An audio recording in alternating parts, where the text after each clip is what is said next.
Hello friends, welcome to my YouTube channel. दोस्त, आज हम लोग जानेंगे पाइथागोरस प्रमेय के बारे में। ये देखिए, ये पाइथागोरस प्रमेय है। अगर आप क्लास 10th में हैं तो ये प्रमेय आपके लिए मोस्ट इम्पॉर्टेंट है। तो वीडियो को अंत तक देखिएगा, बहुत अच्छा से समझ में आ जाएगा। ठीक, तो ये देखिए पाइथागोरस प्रमेय जी हैं। इनका जो प्रमेय है 6.8, ये क्या कहता है कि एक समकोण त्रिभुज में कर्ण का वर्ग शेष दो भुजाओं के वर्गों के योग के बराबर होता है। ठीक, क्वेश्चन हम लोग पढ़ लिए, अब क्वेश्चन को समझाते हैं।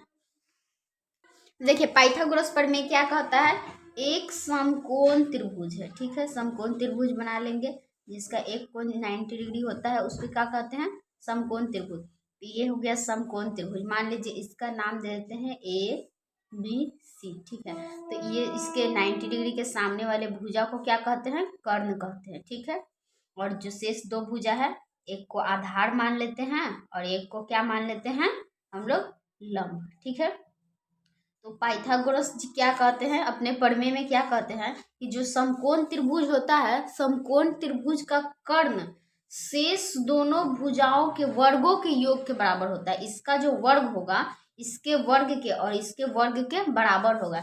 यानी जो है कर्ण का स्क्वायर, कर्ण का वर्ग शेष दोनों भुजाओं के, यानी आधार का स्क्वायर और प्लस लंब का स्क्वायर।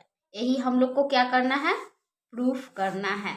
तो चलिए आइए शुरुआत से करते हैं। अगर वीडियो को थोड़ा सा भी स्किप करिएगा तो आपको समझ में नहीं आएगा। अगर आप नहीं करते हैं तो आपको बहुत अच्छा से समझ में आ जाएगा। तो वीडियो के अंत तक बने रहिएगा। तो सबसे पहले हम लोग क्या करते हैं,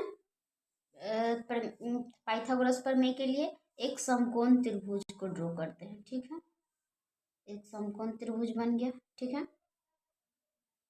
दिख रहा है आपको साफ साफ। यहाँ 90 डिग्री है और इसको नाम दे देते हैं ए बी और सी। ठीक, तो सबसे पहले हम लोग क्या प्रमेय सिद्ध करने के लिए सबसे पहले क्या लिखते हैं, दिया है। तो लिखेंगे हम लोग दिया है। क्या दिया है, दिया क्या है, ए बी सी एक त्रिभुज है। ए बी सी क्या है, एक त्रिभुज है। हमको नहीं पता कि कौन सा त्रिभुज है, बस दे दिया है कि एक त्रिभुज है। ठीक है, और साथ साथ एंगल बी जो है वो क्या है, 90 डिग्री है। ठीक, सबसे पहले हम लोग क्या करेंगे, सिद्ध करना है। देखते हैं कि हम लोग को सिद्ध क्या करना है।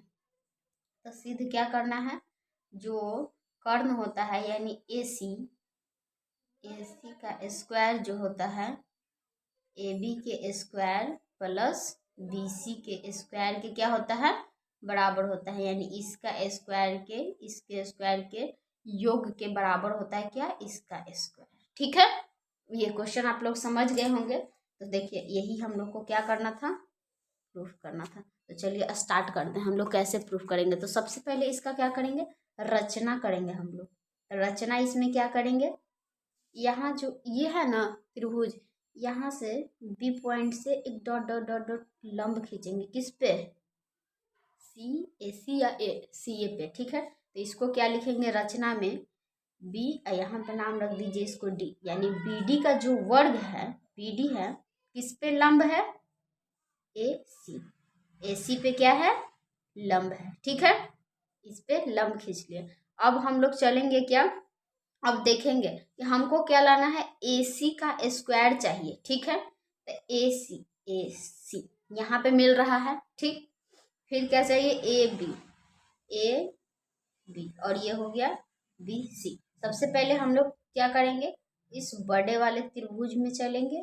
ठीक है, और एक छोटे वाले त्रिभुज में चलेंगे। ठीक, देखिए चलते हैं। तो सबसे पहले किस में चलेंगे, बड़ा वाला त्रिभुज का लिख लीजिए, यहाँ प्रमाण लिख दीजिएगा। प्रमाण, प्रमाण में हम लोग चलते हैं। तो सबसे पहले बड़ा वाला त्रिभुज ले लीजिए, ए बी सी। क्या है, ए बी सी। तो लीजिए त्रिभुज ए बी सी और त्रिभुज बी डी सी, इस वाले त्रिभुज में हम लोग चल रहे हैं। ठीक है, इसमें बी डी सी, क्योंकि देखिए त्रिभुज का नाम लिखने में आप लोग थोड़ा सा भी गलती करेंगे, आपका सारा आंसर जो है गलत आ जाएगा। देखिए, क्योंकि यहाँ पे 90 डिग्री को बीच में लिए हैं, पहले इसको लिए फिर इसको फिर इसको, इसीलिए ये इसका 90 डिग्री ये है ना, छोटा वाला त्रिभुज का, क्योंकि ये तो कट गया है, तो 90 डिग्री ये है, यानी बी डी सी हम लोग लिए। ठीक है, में चलेंगे तो सबसे पहले क्या है, एक वो जो एंगल है, इसका एंगल सी क्या है, कॉमन है, तो angle C is equal to angle C, क्या हो गया, उभयनिष्ठ। ठीक है, और इसमें एक 90 डिग्री क्या है, angle B is equal to angle D, क्या है, 90 डिग्री। ठीक है, इसीलिए अब क्या होगा कि ये दोनों त्रिभुज जो हैं आपस में क्या हो जाएंगे, समरूप, इसीलिए त्रिभुज जो है ए बी सी जो है समरूप किसके होगा, त्रिभुज बी डी सी के, बी डी सी के, किससे, एंगल एंगल एंगल समरूपता कसौटी से। ठीक है, तो हम लोग थेल्स परिमेय में क्या पढ़े हैं, जब दो त्रिभुज समरूप होते हैं तो उनके सभी भुजाओं का अनुपात जो होता है आपस में क्या होता है, बराबर, यानी इसका लिखेंगे भुजा का अनुपात, यानी थेल्स परिमेय से।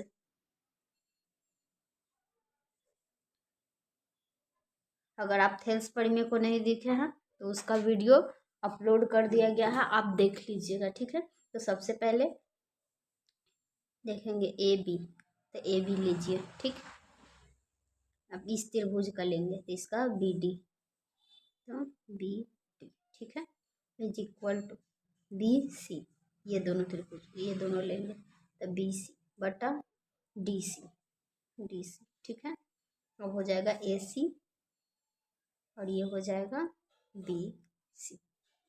क्लियर, सबसे पहले बाद के दो भाग से हम लोग चलेंगे। ठीक है, तो बाद के दो भाग से चलते हैं, यानी इसको देखिए, ये दोनों को ले लेते हैं सबसे पहले, बी सी बटा डी सी, ठीक है, और ए सी बटा बी सी। क्लियर, अब इसको क्या करिए, क्रॉस मल्टीप्लिकेशन कर दीजिए, तो B C into B C का स्क्वायर हो गया और A C into D C. Clear, ये हम लोग को मिल गया एक समीकरण। ठीक है, समीकरण 1 इसको मान लेंगे।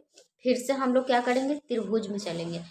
उस बार क्या लिए थे, ये बड़ा वाला त्रिभुज और ये छोटा वाला त्रिभुज लिए थे। इस बार ये बड़ा वाला त्रिभुज लेंगे और फिर से ये ऊपर वाला त्रिभुज लेंगे। ठीक, यानी त्रिभुज ए बी सी और त्रिभुज क्या हो जाएगा, बी डी ए, बस थोड़ा सा नाम का अंतर होगा, इसलिए ध्यान से देखिएगा। तो त्रिभुज जो है, लीजिए त्रिभुज ए बी सी और त्रिभुज ए डी बी में। ठीक है, दोनों त्रिभुज को हम लोग लेकर चलते हैं। जैसे दोनों त्रिभुज को लेकर चलेंगे, ये दोनों क्या है, आपस में समरूप है। क्यों, क्योंकि एंगल ए जो है दोनों का, यहाँ पे दोनों त्रिभुज में एंगल ए क्या है, कॉमन है, इस वाले त्रिभुज में भी है और इस वाले त्रिभुज में भी है, तो दोनों में कॉमन है। और इसमें एक 90 डिग्री यहाँ है और इसमें बड़ा वाला में एक 90 डिग्री यहाँ है, यानी दोनों का एकक को 90 डिग्री। ठीक है, क्लियर, तो हम लोग प्रूफ कर चुके हैं, इसीलिए क्या हो जाएगा, त्रिभुज ए बी सी जो होगा समरूप किसके हो जाएगा, त्रिभुज ए डी डी के, किससे, एंगल एंगल एंगल समरूपता शर्त से। क्लियर, आप अदर साउंड पे ध्यान नहीं दीजिएगा, वीडियो को बस अब थोड़ा सा ही और करना है, क्या परिमेय। ठीक है, थेल्स परिमेय से चलेंगे तो इसका सभी भुजा, इसके सभी भुजा के समानुपाती होगा, यानी ए बी बटा क्या हो गया, ए डी।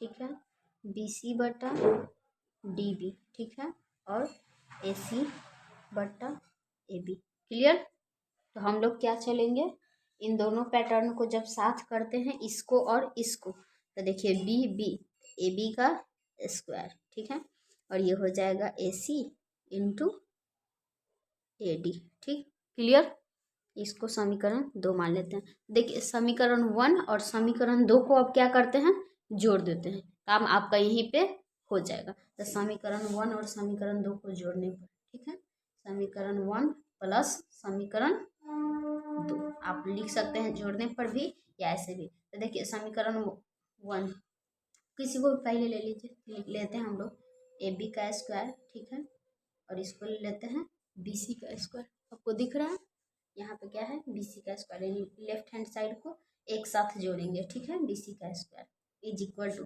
इधर क्या है AC into DC, AC into DC, ठीक है, और इधर क्या है AC इंटू AD, ठीक है, प्लस AC इंटू AD, ठीक है, AD क्लियर।